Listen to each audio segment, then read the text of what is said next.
2 minutes. 3, 2, 1. Can you explain why conditionality is good? Because the affirmative has both the first speech and the last speech, so that would be affirmative. And then you don't go for every case. Like you don't. It says right there. Like you don't. Like no team goes for every single case. But how does the affirmative against the first and last speech relates to condition?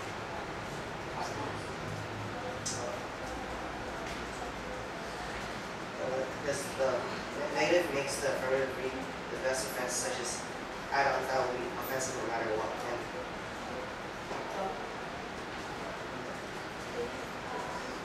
And you guys have first, like you guys. I understand.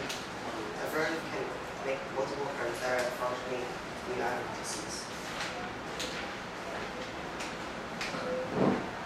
For your totality, do you mean it's as in it's in the resolution?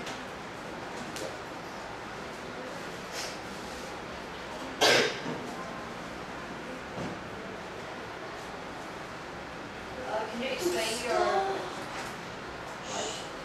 explain your political thing? Politics thing.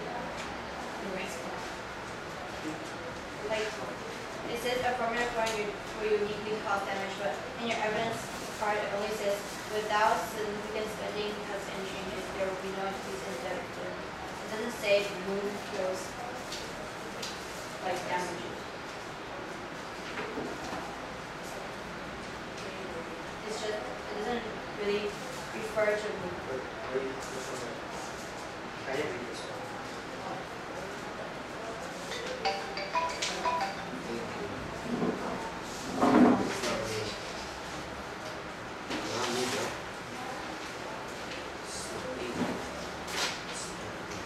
4 minutes, 1 hours.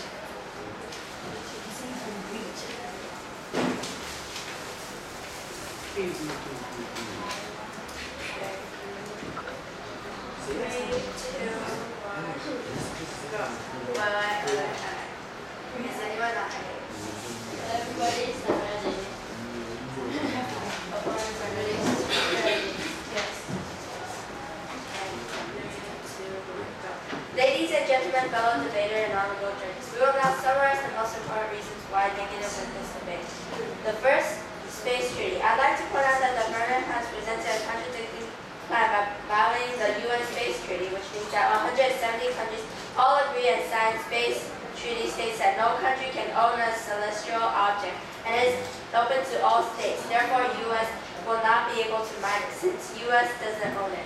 And what the treaty is called is, there are 5 treaties, and that treaty is called the Treaty on Principle, governing the activities of states in the exploration and use of outer space, including the moon and other celestial bodies, which was signed in 1967, and it clearly states that the exploration and use of the outer space shall be carried out for the benefit and the interest of all countries and shall be prevalent of all mankind, and also the outer space shall be free for exploration and use of all states. So basically it means that the United States can't mine it and use it for their own. They have to share with everyone,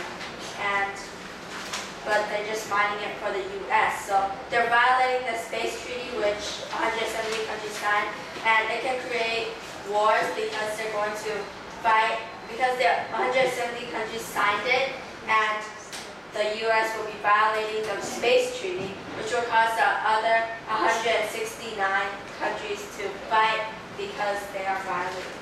And also second, the space mining creates environmental hazards. China and Russia has a plan to announce for a manned mission to the moon, but their intention is not to do mining. What the French are trying to do is to go to the moon and mine it for their own uses that will lead to serious global conflict.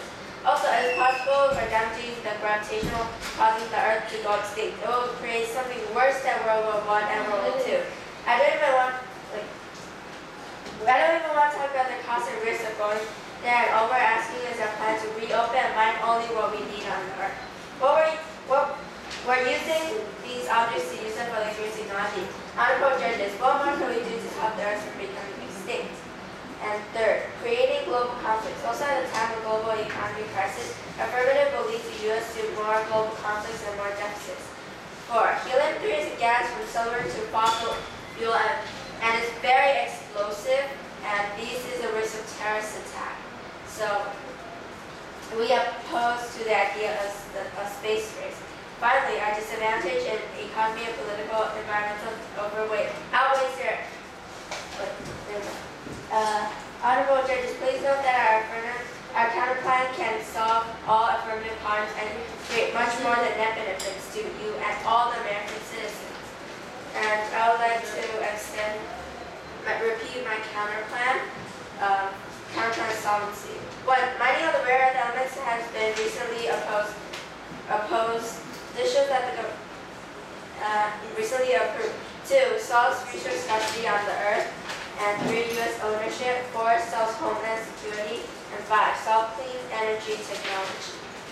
And also, my opponent said that if we don't do it, then we might lose to Russia because they already lose the space race to Russia because they're already planning to do it, and they said that they will do it. But according to Adams 2010, U.S. is too far ahead to lose leadership in space.